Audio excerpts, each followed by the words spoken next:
बिहार में सियासत का महामुकाबला जारी है और जो तमाम पार्टियां हैं वो अपनी तरफ से पूरा जोर लगा रही हैं ताकि जनता तक अपनी बात को पहुंचा सकें।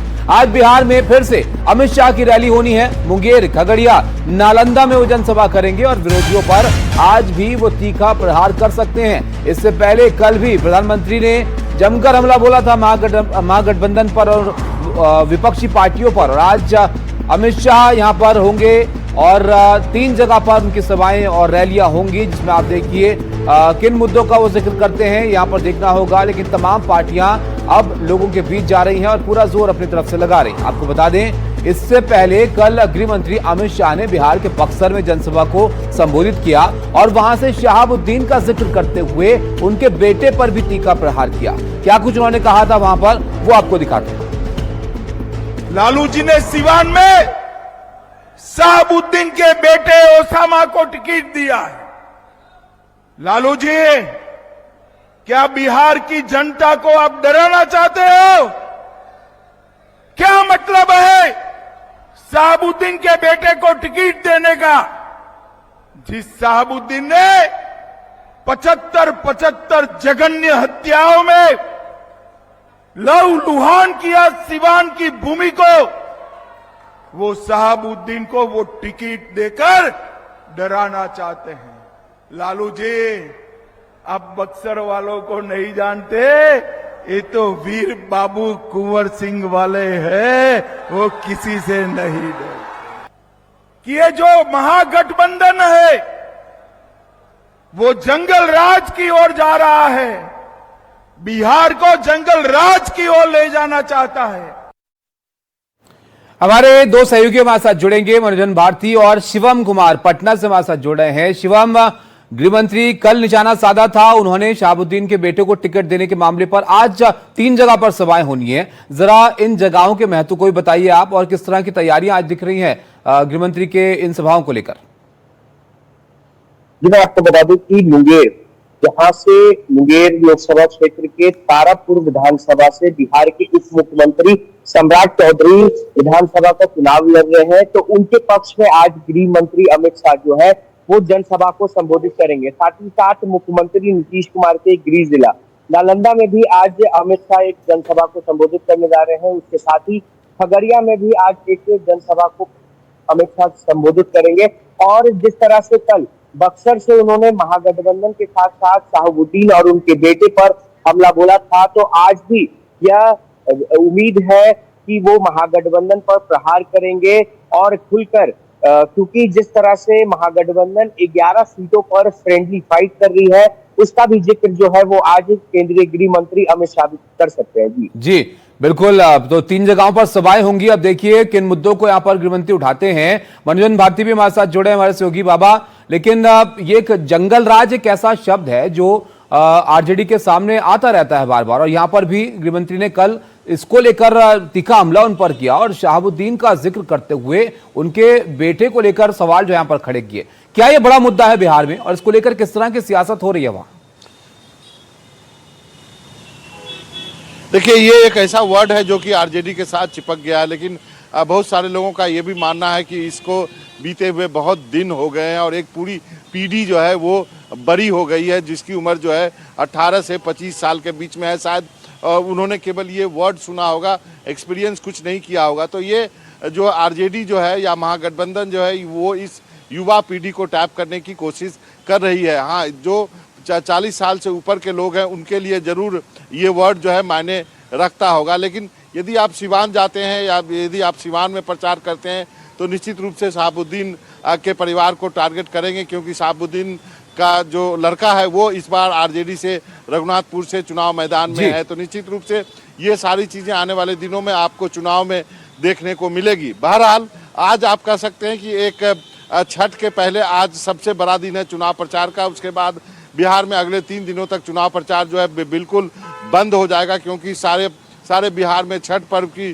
धूम होगी। तो इसलिए आज आप देख रहे हैं कि गृह मंत्री भी चुनाव प्रचार में है, तेजस्वी और मुकेश सहनी भी उसी एरिया में है, खगड़िया के एरिया में है, नीतीश कुमार भी 2 जगह चुनाव प्रचार कर रहे हैं। तो सभी लोगों को मालूम है कि अगले 3 दिनों तक शायद उतना चुनाव प्रचार वो ना कर पाए, इसलिए आज उन्होंने पूरी ताकत जो है वो बिहार के इस चुनाव प्रचार में झोंकी है। बिल्कुल, तो बड़े चेहरे हैं जो प्रचार में यहाँ पर आज नजर आएंगे। बाबा बिल्कुल ठीक कहा आपने कि छठ की तैयारियां भी जोर शोर से हैं, हर जगह पर देखने को मिल रही हैं। तो उससे पहले तमाम जो दल हैं वो जोर लगाना चाहते हैं। आप दोनों हमारे साथ रहेगा। उधर पीएम मोदी का विपक्ष पर जो प्रहार था वो भी आपको बताते हैं उसके बारे में। महागठबंधन पर पीएम ने अदा और यहाँ पर उन्होंने कहा कि कांग्रेस आरजेडी वाले कट्टे से डरा रहे हैं। महागठबंधन नहीं, ये महालठबंधन है। आप भी देखिए पीएम ने क्या कुछ कहा अपने इस सभा में। ये लठबंधन वाले जिन लोगों को चुनाव लड़वा रहे हैं उससे साफ हो जाता है कि ये पुराने दिन वापस लाना चाहते हैं। जमीन पर इनके प्रचार को सुनिए तो जंगल राज ही याद आएगा। अभी से आरजेडी कांग्रेस के लोग छर्रा, कट्टा, दूनाली और घर से उठा लेने की धमकी देने लग गए हैं। इनका प्रचार इन्हीं धुनों पर चल रहा है। इसलिए बिहार के लोगों को सावधान रहना है, सतर्क रहना है। इस चुनाव में भी जंगल राज वालों का डिब्बा गोल करना जरूरी है। एक तरफ एनडीए है, नीतीश जी, मांझी जी, ये सूझबूझ से भरा हुआ नेतृत्व है। इसको भाजपा की हमारी टीम, दिलीप जी, सम्राट चौधरी जी, विजय सिन्हा जी से और मजबूती मिलती है। वहीं दूसरी तरफ लाठियां भाज रहा महालठबंधन है। ये लोग कैमरे पर आकर कुछ भी बोले, लेकिन पीठ पीछे एक दूसरे की खाल खींच रहे हैं। इस महागठबंधन में, महालठबंधन में अटक दल है, लटक दल है, भटक दल है, झटक दल है और पटक दल है।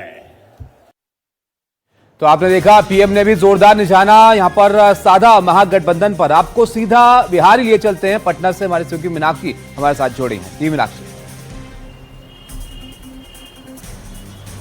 शुक्रिया ताबिश। और देखिए आप इस वक्त वहां नोएडा में हैं। नोएडा से ही निकलकर देखिए कल मैं भी यहां पटना पहुंची और कल से लेकर अब तक की जो हलचल ताबिश हमने यहां पर देखी है, जबरदस्त माहौल है। और चुनावी माहौल के बीच, प्रचार के शोर के बीच, क्योंकि छठ महापर्व की रौनक आपको पटना में जगह जगह दिखाई देगी, जिसका मेगा कवरेज हम एनडीटीवी पर अपने दर्शकों को लगातार दिखाएंगे। देखिए अब जो लोग बिहार के वासी हैं या हमारे वो साथी जो दिल्ली में, नोएडा में, एनसीआर में और देश के बाकी हिस्सों में काम करते हैं, उन सबका यहाँ लौटना शुरू हो गया है। हमने जो छठ महापर्व की कहानियां सुनी है, उनसे सुनी है कैसे त्योहार मनता है। तो इसलिए मैं एनडीटीवी के अपने सारे दर्शकों से रिक्वेस्ट करूंगी कि आप लगातार हमारे साथ जुड़े रहिएगा, क्योंकि छठ के रंग हमारी नजर से भी देखेगा इस बार। लेकिन अभी बात हो रही है एनडीए की उस रैली की जो हुई कल, लेकिन उसकी चर्चा आज सुबह के अखबारों से लेकर, सुबह चाय की चर्चाओं से लेकर पटना के अलग अलग गली नुक्कड़ चौराहों पर इस वक्त दिखाई दे रही है। क्योंकि हम भी जब कहीं जा रहे हैं तो लोग हमसे पहला सवाल लेते हैं कि मैडम आपको क्या लग रहा है, कौन इस बार आ रहा है। हम भी सामने वालों से ये पूछ रहे हैं कि क्या पल्स है, क्या नब्ज है, बिहार इस वक्त क्या सोच रहा है। पॉलिटिकली सबसे देश के अवेयर राज्यों में से बिहार एक है। यहाँ पर आप किसी भी कोने में जाएंगे, वहां पर आपको जबरदस्त पॉलिटिकल ओपिनियन दिखाई देगा, हर उम्र में दिखाई देगा। और इसीलिए कल जब एनडीए की रैली हुई तो प्रधानमंत्री का वहां पर होना, एनडीए के बाकी नेता जब मंच पर थे, वो मैसेजिंग कितनी स्ट्रांग हुई, ये सवाल था। तो इसका एनालिसिस करने के लिए मेरे सहयोगी पटना से ही मनोरंजन भारती, जो लगातार बिहार कवरेज की हर खबर आप तक पहुंचा रहे हैं, वो भी जुड़ रहे हैं। शिवम हमारे साथ मौजूद हैं। इन दोनों के पास जाऊंगी, लेकिन उससे पहले आपको एक रिपोर्ट दिखाना चाहती हूँ, क्योंकि एनडीए की इस रैली के बाद सवाल ये उठ रहा था कि क्या मंच पर जो गफलत हुई उसका कोई इम्पैक्ट आपको एनडीए के घटक दलों के बीच में चुनाव बाद दिखाई देगा? क्या चिराग पासवान की पोजीशनिंग करनी शुरू हो चुकी है और इस पोजीशनिंग के मायने आने वाले दिनों में क्या होंगे, ये सवाल है। नरेंद्र मोदी जिंदाबाद, एनडीए गठबंधन जिंदाबाद, एनडीए गठबंधन। पीएम के मखाने वाली माला से स्वागत के बाद मंच के संयोजक ने आवाज लगा दी चिराग को। लोक जनशक्ति पार्टी के नेता माननीय चिराग पासवान जी से निवेदन है कि चंद शब्दों में अपनी बात रखने का काम करेंगे। माननीय चिराग पासवान जी। लेकिन वक्ता माइक की ओर बढ़ा नहीं। कैमरा अभी उद्घोषक के मुंह पर था, लेकिन उसके मुंह का असमंजस बता रहा था कि घोषणा में शायद कुछ गलत हो गया है, या फिर कोई है जो चिराग के नाम पर अभी सहमत नहीं है। फिर कैमरा घूमता है और सीधा प्रधानमंत्री मोदी के चेहरे पर आता है। वो संयोजक की ओर घूरते हुए दिखाई देते हैं। कोने से सम्राट चौधरी की उंगली भी फ्रेम में आती है, नीतीश की ओर इशारा करती है। प्रधानमंत्री हाथ के इशारे से कहते हैं कि नीतीश बोलने के लिए जाएं। मतलब चिराग से पहले नीतीश को बोलना है। जंगल राज को समाप्त करने वाले ऐसे बिहार के मुख्यमंत्री नीतीश कुमार जी हम लोग के बीच उपस्थित है। एक बार नारा दीजिए, नीतीश कुमार जिंदाबाद। सीक्वेंस को एक बार फिर देखें। बिहार के विकास को एनडीए गठबंधन की धारा को आगे बढ़ाने वाले, जंगल राज को समाप्त करने वाले ऐसे बिहार के मुख्यमंत्री नीतीश कुमार जी हम लोग के बीच उपस्थित है। संयोजक अपनी भूल सुधारता है और फिर कई बार नीतीश कुमार की तारीफ में नारे लगवाता है। विकास पुरुष जिंदाबाद, नीतीश कुमार जिंदाबाद। फिर पीएम और सम्राट चौधरी कुछ बात करते नजर आते हैं। पूरा देश अब पूरा बिहार बहुत आगे बढ़ेगा। इन्हीं शब्दों के साथ आप सब वोट दीजिए। इन्हीं शब्दों के साथ मैं आप सबको बधाई करते हुए अपनी बात समाप्त करता हूं। फिर जब नीतीश कुमार का भाषण खत्म होता है तो इस घटना का क्लाइमेक्स नजर आता है। प्रधानमंत्री के बगल में सम्राट चौधरी की जगह चिराग पासवान खड़े होते हैं। नीतीश कुमार आते हैं। पीएम नीतीश और चिराग का हाथ अपने हाथों में लेकर हवा में उठा देते हैं। गफलत और मैत्री की दोनों तस्वीरों के बीच राजनीति के कयास गुंजाइश तलाश रहे हैं।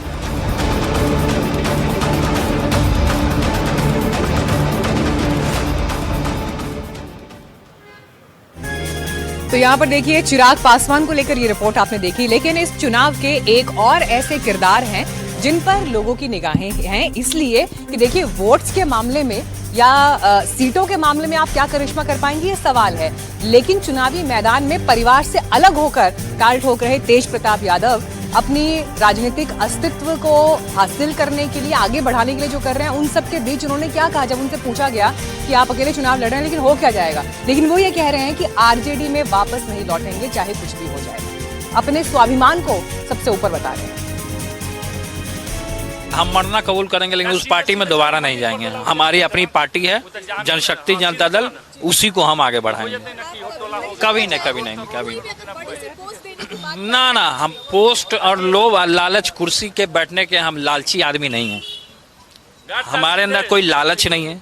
जिसको अपना लालचीपन दिखाना हो वो मुख्यमंत्री बने, जिसको अपना लालचीपन दिखाना हो वो मंत्री बने। तो ये हम लोभी और लालची व्यक्ति नहीं हैं। हम अपने स्वाभिमान और सिद्धांत के पक्के लोग हैं।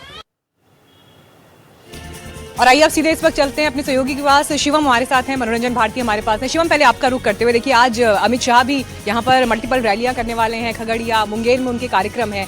तेजस्वी यादव भी चुनाव प्रचार पर हैं और इस बीच छठ महापर्व की तैयारी है। आज के दिन में जब अलग अलग नेता चुनावी मैदान में होंगे, इस बीच बिहार का वोटर क्या टर्न लेगा, क्या फैसला लेगा, ये सवाल सबके मन में है। आपने जब अलग अलग जगहों पे कवरेज किया है, अभी तक क्या माहौल भांप पाए हैं आप शिवम? मैं आपको बता दूं कि जिस तरह से आज लोक आस्था का महापर्व छठ का पहला दिन है और आज केंद्रीय गृह मंत्री अमित शाह हो या फिर तेजस्वी यादव हो या फिर बिहार के मुख्यमंत्री नीतीश कुमार, तमाम जितने भी बड़े नेता हैं वो आज कई जनसभा को संबोधित करेंगे। कल भी हमने देखा था कि मुख्यमंत्री, प्रधानमंत्री और तेजस्वी यादव और गृह मंत्री अमित शाह ने भी जनसभा को संबोधित किया था और उन्होंने महागठबंधन पर हमला बोला था। तो कहीं ना कहीं अभी तक जो महागठबंधन है वो बैकफुट पे दिख रही है, क्योंकि 11 सीटें ऐसी है जहां पर अभी भी महागठबंधन जो है वो फ्रेंडली फाइट करने जा रही है, जिसका असर वोटर्स पे भी पड़ रहा है। वोटर भी जो है वो, मतदाता जो है वो यह कह रहे हैं कि जब तक महागठबंधन में आपसी सुलह भी नहीं हो पाता है तो वो जनता के बीच कैसे जाएंगे। तो कहीं ना कहीं यह मैसेज जो है वो जनता के बीच जा रहा है कि आपसी लड़ाई जो है वो महागठबंधन में देखने को मिल रही है। जी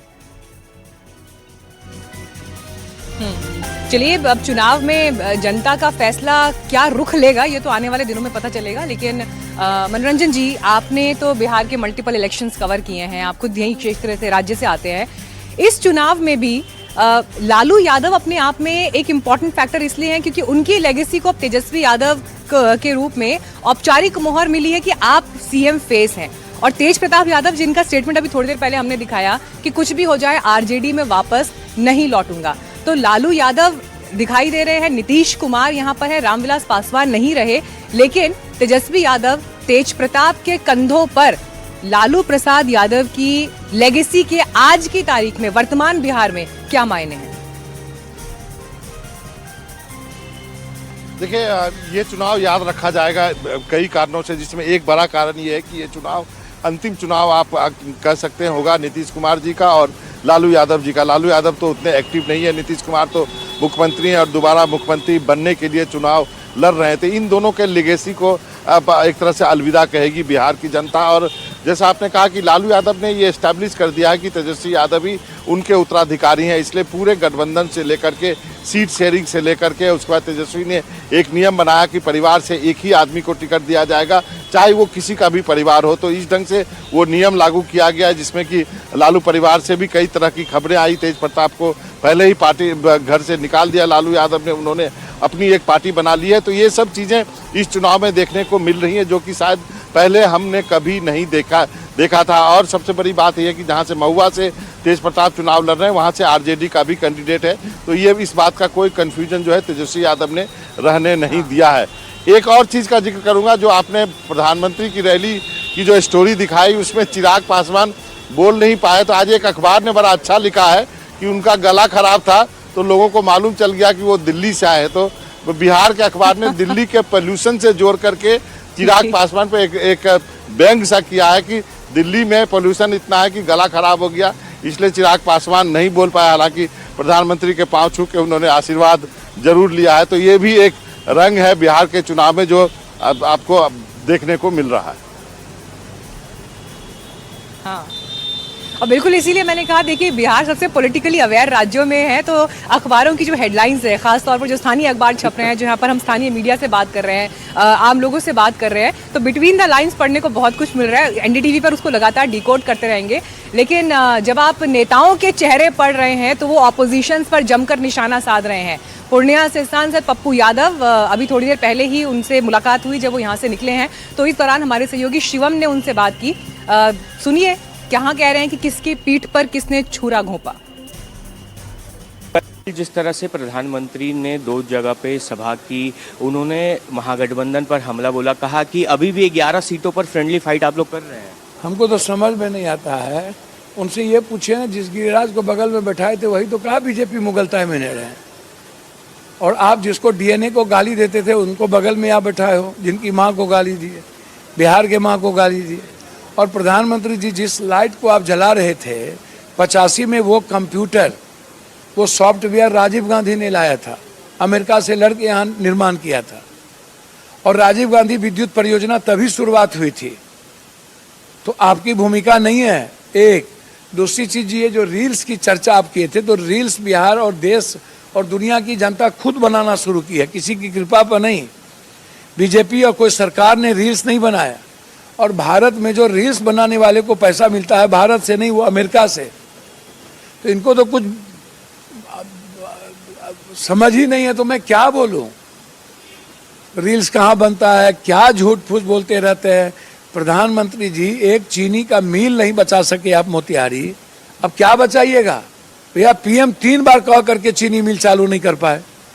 नीतीश जी गिड़गिड़ाते रहे, एक सेंट्रल यूनिवर्सिटी नहीं दे पाए, एक स्मार्ट सिटी नहीं मिला, पटना स्मार्ट सिटी नहीं बन पाया, भागलपुर नहीं बन पाया। क्या बोलते हैं प्रधानमंत्री जी? आपके आने के बाद कितना मछली का उत्पादन बिहार में आयात होता है पता है आपको? 11 सालों में कई गुना मछली आयात बढ़ गए, पोखर खत्म हो गई। झूठ के पुलिंदे, झूठ के पुलिंदे। आप हनुमान के साथ जो नीतीश जी को खंजर भोंक रहे, अरे प्रधानमंत्री जी, राहुल गांधी जी ने तो सैक्रिफाइस करके दिखा दिया।